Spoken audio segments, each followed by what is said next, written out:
What happens when an entire alien empire spends decades preparing for humanity's greatest warriors, only to face something far more dangerous than any soldier?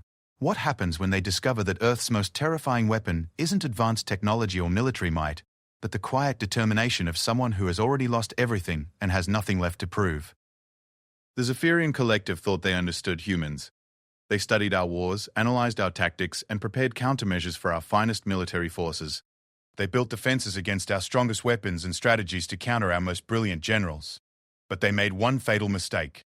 They assumed that humanity's greatest threat would come wearing a uniform. Sometimes the most dangerous person in the room is the one who doesn't want to fight anymore. Sometimes the greatest victory comes not from those seeking glory, but from those who simply refuse to quit. And sometimes the fate of two civilizations rests in the weathered hands of someone who just wanted to tend his garden in peace. This is the story of what happens when preparation meets the unprepared, when strategy faces stubbornness, and when an empire's greatest fear becomes an old man who won't go away. The Zephyrian War Council chamber buzzed with nervous energy as holographic displays painted the curved walls with tactical data. Admiral Kethvar's four arms gestured at the floating images of human military formations, his chitinous exoskeleton gleaming under the chamber's bioluminescent lights. For 3 decades, the collective had studied these creatures from the third planet, cataloging their weapons, analyzing their strategies, and preparing for the inevitable confrontation. The humans call it Operation Spearhead, Kethvar announced, his translator converting his clicking speech into the common tongue. Intelligence confirms they're sending their absolute finest. The Terran Defense Corps' First Strike Battalion, led by General Marcus Chen, the architect of the Proxima campaign. 200 of their most decorated soldiers, equipped with their latest power armor and plasma weaponry. Warcast Commander Zixtala leaned forward, her sensor stalks twitching with anticipation. Our preparations are complete, Admiral. The defense grid around Kepler 442b has been reinforced with adaptive shielding specifically calibrated to counter their energy signatures. We've studied every battle they've fought for the past 50 years. Their tactics are predictable, added strategic mind Velmon, tentacles dancing across a holographic interface. Shock and awe, overwhelming firepower, coordinated strikes. They rely on superior technology and aggressive assault patterns. We have countermeasures for every documented strategy in their arsenal. The chamber's atmosphere processors hummed, as Kethvar nodded approvingly. The mining colony on Kepler 442b represented more than just resources. It was the collective's first major expansion beyond their home system. Losing it to these upstart humans would be unthinkable. The reputation of the Zephyrian military, undefeated in 6 centuries of expansion, hung in the balance.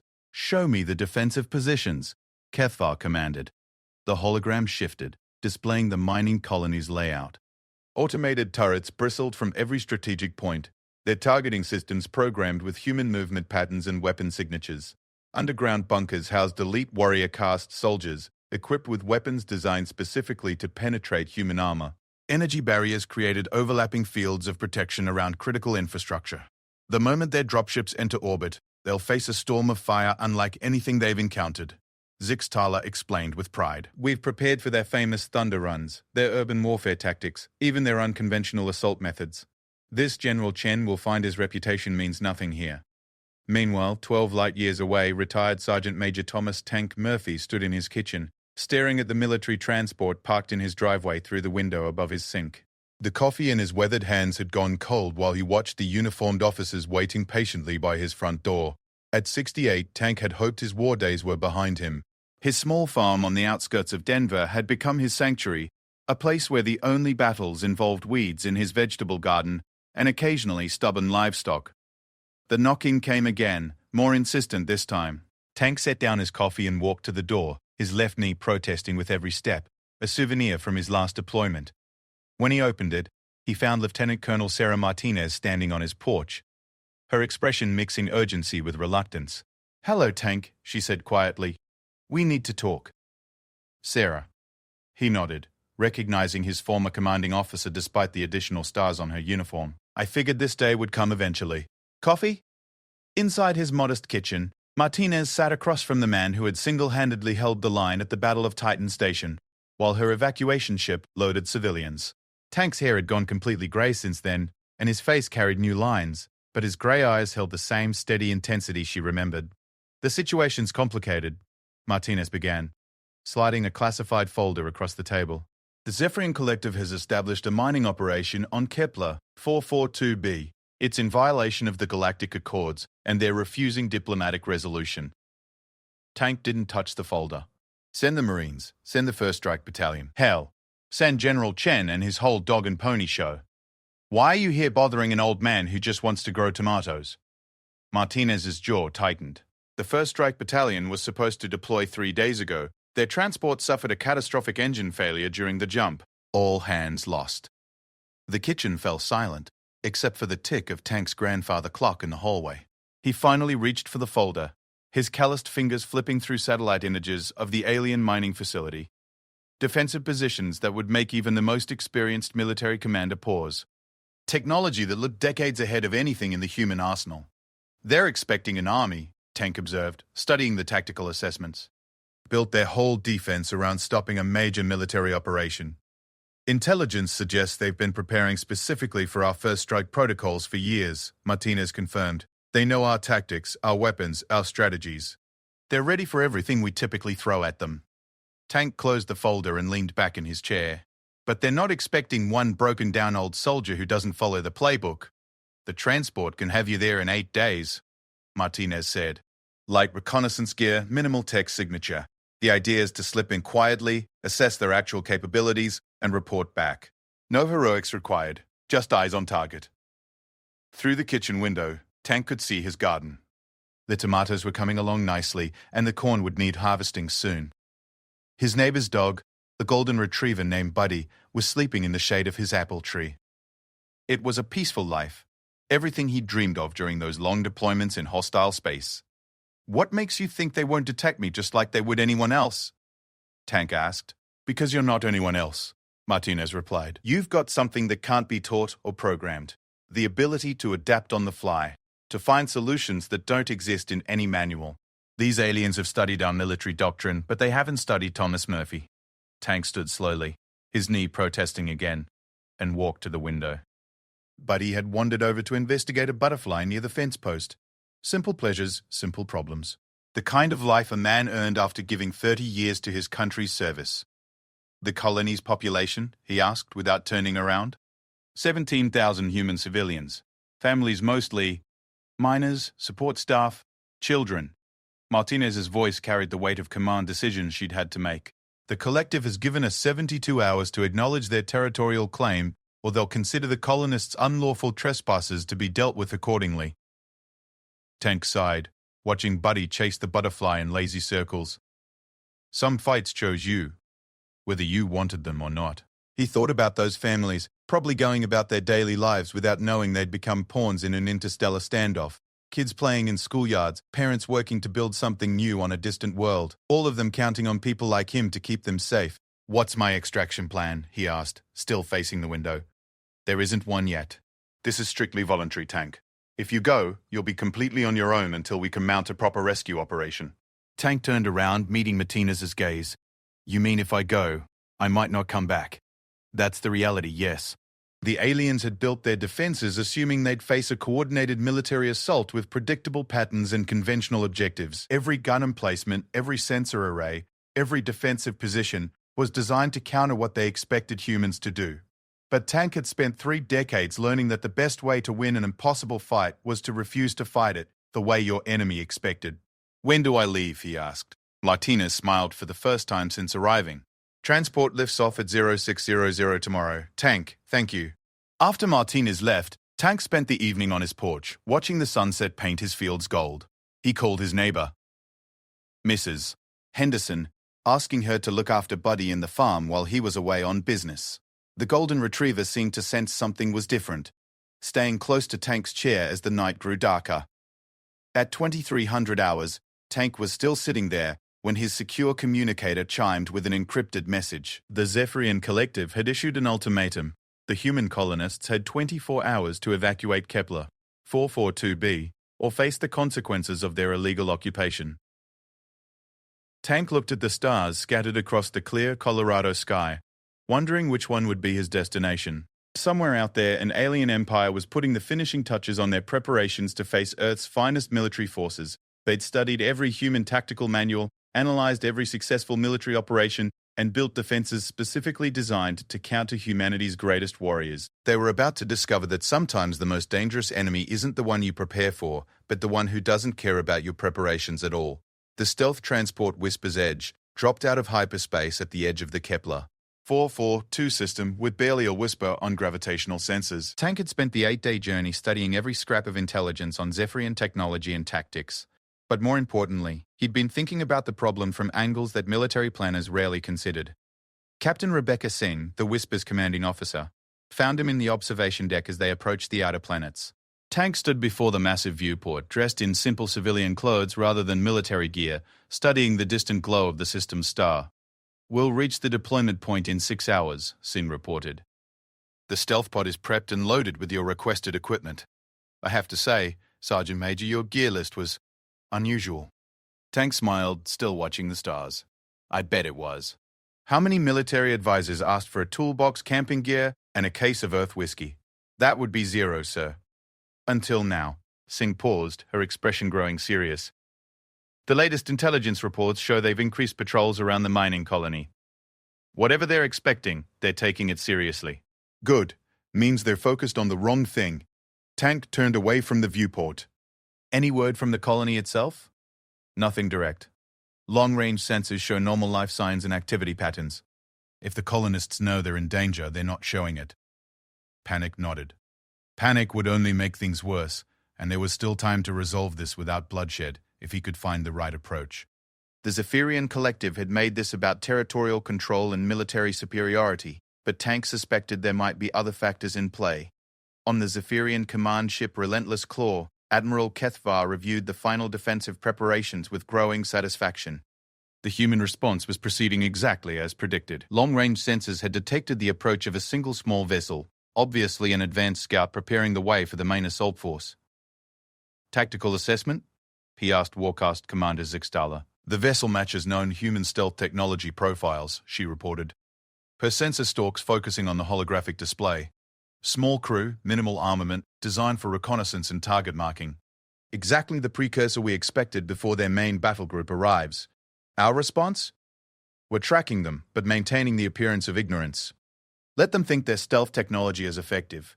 When they deploy their reconnaissance team, we'll eliminate them quietly and wait for the real attack. General Chen's forces will arrive to find their advanced scouts missing and no intelligence on our defensive positions." Strategic mind Velmon's tentacles rippled with approval. "The psychological impact will be significant. Finding their elite scouts eliminated will undermine human confidence before the battle even begins." What none of them suspected was that the reconnaissance team consisted of exactly one 68-year-old retired soldier who had specifically requested to be deployed in the least militaristic way possible.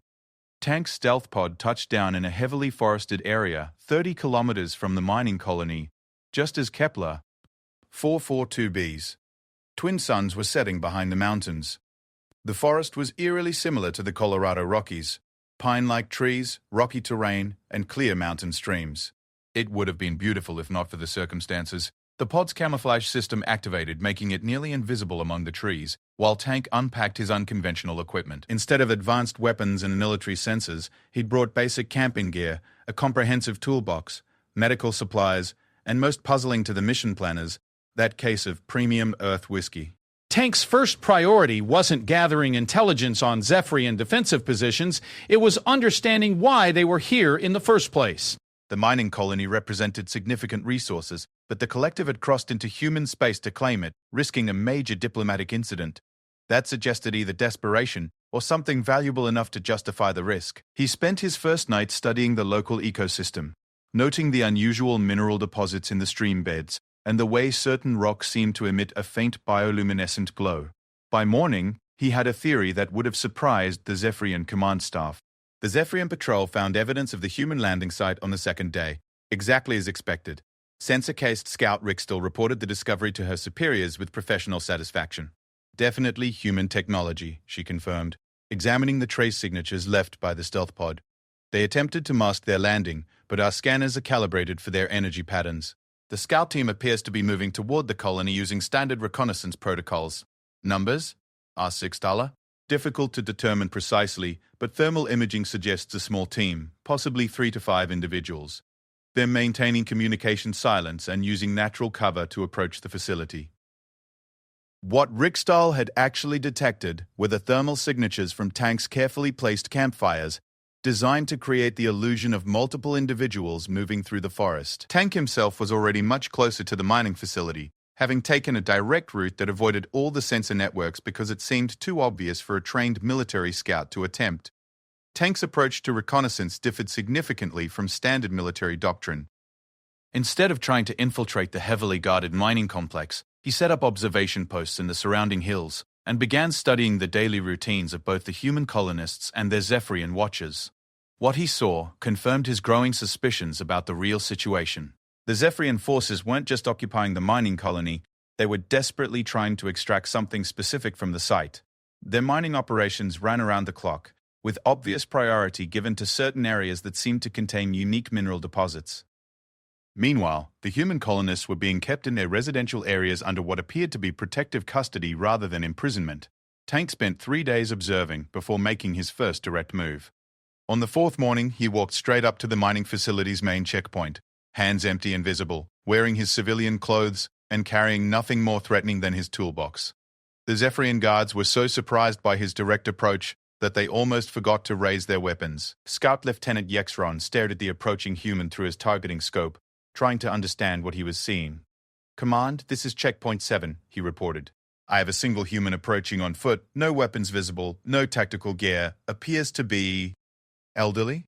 Elderly?" Keffar's voice crackled through the communicator. "Explain." "Grey hair, moving slowly. Carrying what appears to be... tools?" He's making no attempt at concealment or aggressive posture. Tank stopped at the checkpoint and waited patiently while the guards consulted with their superiors. He used the time to study their equipment and defensive positions, noting that everything was designed to counter coordinated military assault rather than individual approach. When Warcast Commander Zixtaler arrived with a full security detail, Tank greeted her with a polite nod. "Good morning," he said through his universal translator. "I'm here to discuss a business proposition." Zixtaler's 4 arms tensed on her weapons. "You are in violation of collective territorial claims. Identify yourself and state your purpose." "Thomas Murphy, retired mining engineer," Tank replied calmly. It wasn't exactly true, but his service record did include extensive experience with military engineering projects. "I believe you folks are having some technical difficulties with your extraction operation." The Zephyrian commander's sensor stalks focused on him intently. "How could you possibly know about our operations?" Tank gestured toward the mining facility, where the sounds of struggling machinery were clearly audible. "Because I can hear your equipment failing from here, and I've been watching your work crews for 3 days. Whatever you're trying to extract, your current methods aren't working." For the next hour, Tank found himself in the surreal position of being escorted through an alien military facility while discussing mining techniques with increasingly frustrated Zephyrian engineers. It became clear that they had identified valuable deposits of rare minerals essential for their faster-than-light technology, but their extraction methods were damaging the delicate crystal formations. "Your problem," Tank explained to Chief Engineer Vexmoth while examining the mining equipment, "is that you're using standard rock extraction techniques on what amounts to living crystal. These formations grow in specific patterns, and breaking them destroys their useful properties." Vexmoth's tentacles writhed with frustration. "Our time is limited. The human military response will arrive soon, and we must complete extraction before engaging in conflict." Tank set down his toolbox and pulled out a worn thermos of coffee. "Mind if I ask why you're in such a hurry?" "These deposits took millions of years to form. They'll still be here next week.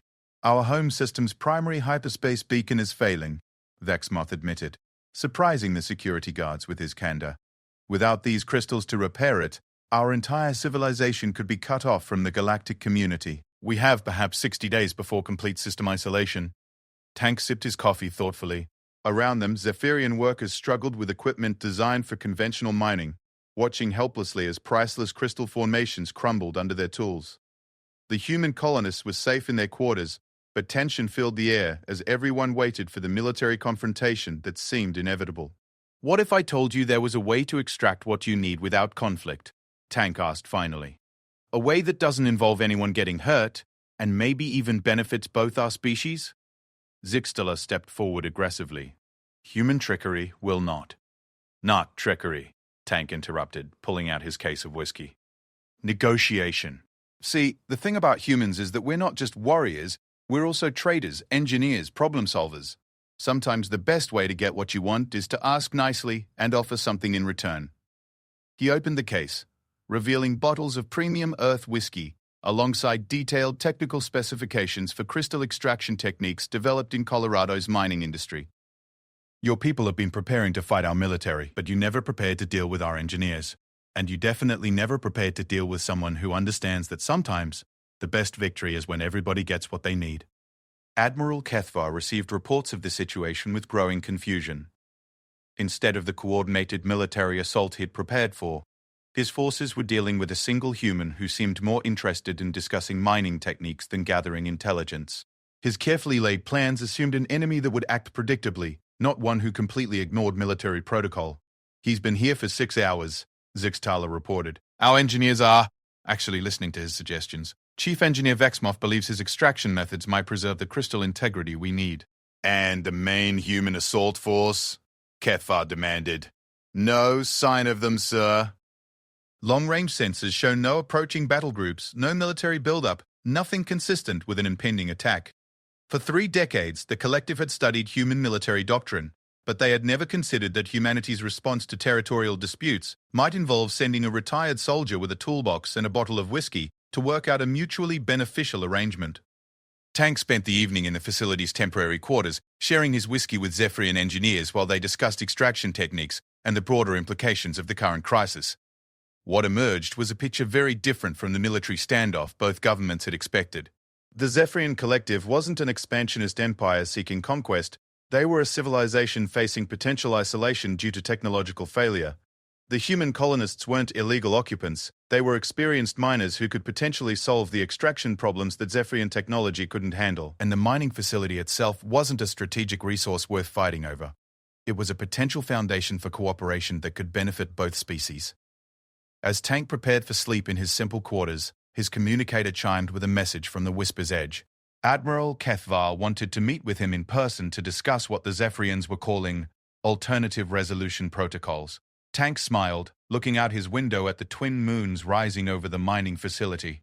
Tomorrow would bring new challenges, but tonight he could rest, knowing that sometimes the best way to win a war was to convince everyone they were fighting the wrong battle.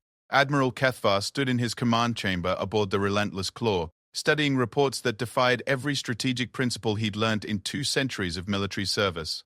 The human response to Zephyrian territorial claims consisted of one elderly individual who seemed more interested in discussing mining efficiency than military tactics. His forearms gestured nervously at the holographic displays showing peaceful cooperation where he'd expected desperate combat.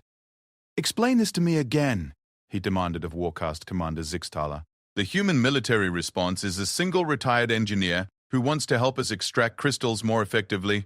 That appears to be accurate, Admiral, Zixtala confirmed, her own confusion evident in the rapid twitching of her sensor stalks. Thomas Murphy has spent 2 days working with our engineering teams, and preliminary tests of his extraction methods show 97% crystal integrity preservation compared to our previous 23%. A strategic mind Velmon's tentacles rippled with uncertainty. This contradicts all our intelligence on human behavior patterns. They should have responded with overwhelming military force, seeking to drive us from their claimed territory through superior firepower and aggressive tactics. Kethvar studied the tactical displays showing his defensive positions. Automated turrets primed for human assault patterns, energy barriers configured to stop plasma weapons, underground bunkers filled with warriors trained to counter Earth's finest soldiers. All of it rendered meaningless by an enemy that refused to attack. "Where are their main forces?" he asked. General Chen's 1st Strike Battalion should have arrived by now. Long-range sensors detect no approaching human military vessels, reported Sensorcast leader Nix Pan. However, we have received a communication request from a human transport ship at the edge of the system. They're requesting permission to approach for what they term diplomatic consultation. Tank spent his morning in the mining facility's central extraction chamber, watching human and Zephyrian workers collaborate on crystal removal using techniques he'd adapted from Colorado's mineral industry. The sight of species that had been preparing for war instead sharing coffee and comparing mining tools would have seemed impossible just days earlier.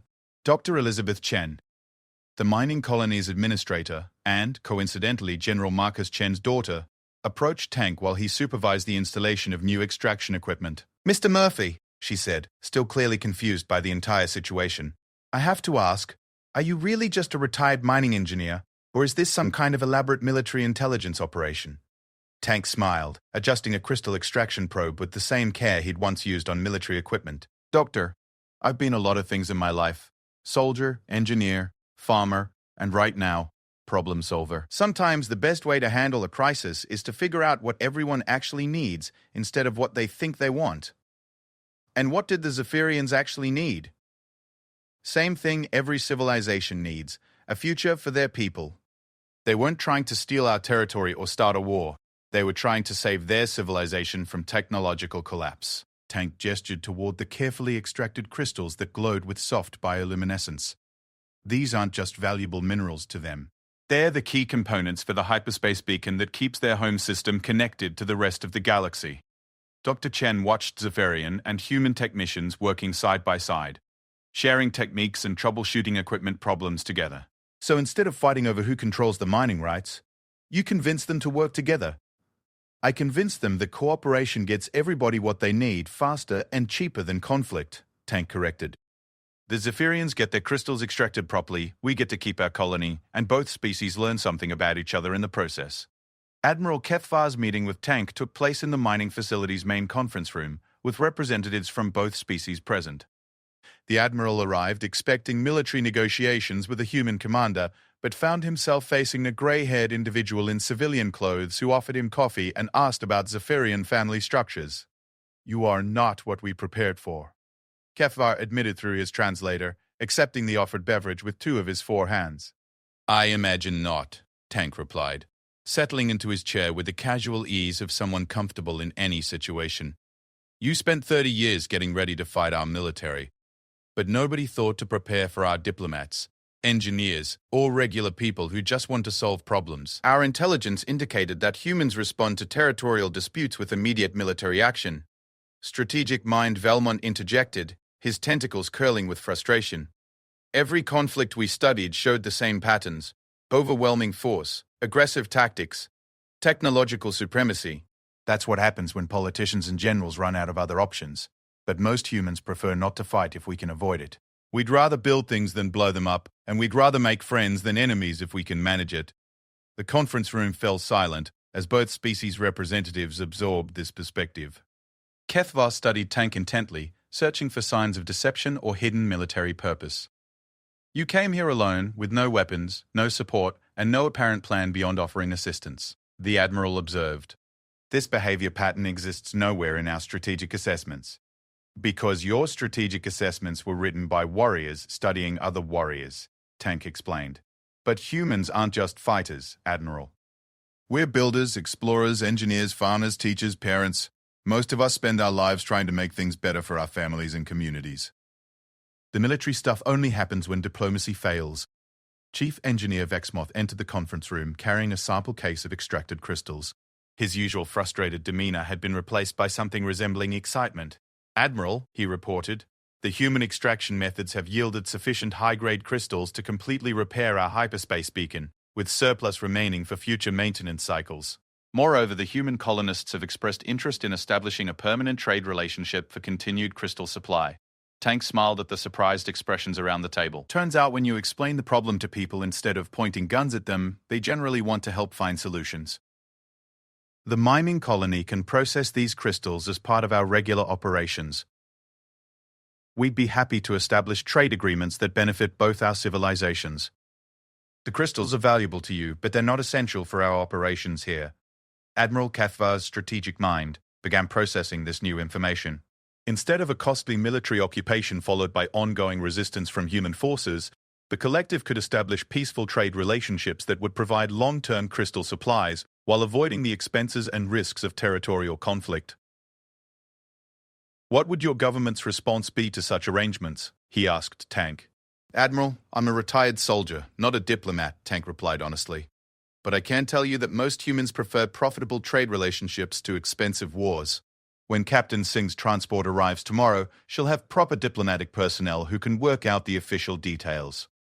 The next day brought revelations that would reshape both civilizations' understanding of interspecies relations. Captain Singh's diplomatic team arrived to find human and Zephyrian workers collaborating efficiently, with crystal extraction proceeding ahead of schedule and both species' needs being met through cooperation rather than conflict.